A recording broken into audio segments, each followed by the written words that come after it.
ఓం నమ శివాయ. Hello besties, welcome to our YouTube channel and subscribe.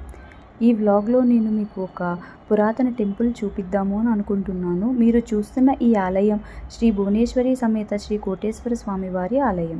ఈ ఆలయం తూర్పుగోదావరి జిల్లా పెద్దాపురం మండలం కాండ్రకోట గ్రామంలో ఉన్న పురాతన ఆలయం. ఈ ఆలయంలో బ్రహ్మసూత్రం కలిగిన శివలింగం ఉంది. ఈ శివాలయం రాజుల కాలం నాటిది. పునర్నిర్మాణ సమయంలో గోడలు కడుతూ ఉంటే పడిపోతున్నాయట. అలా చాలాసార్లు అయిన తరువాత అక్కడి రాజు అక్కడ పండితుల సలహాతో ఆ ప్రాంతం తవ్విస్తే అక్కడ శివలింగం బయటపడిందట. ఈ శివలింగం ఏకశిల శాలిగ్రామ శిల మరియు 15 అడుగుల ఎత్తు మరియు బ్రహ్మసూత్రం కలిగిన శివలింగం. ఈ బ్రహ్మసూత్రం కలిగిన శివలింగం ఒకసారి దర్శనం చేసుకుంటే 2000 సార్లు దర్శనం చేసుకున్నంత ఫలితం కలుగుతుందట. Please continue to watch till end.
Thank you for watching. Please do like, share, subscribe to our YouTube channel.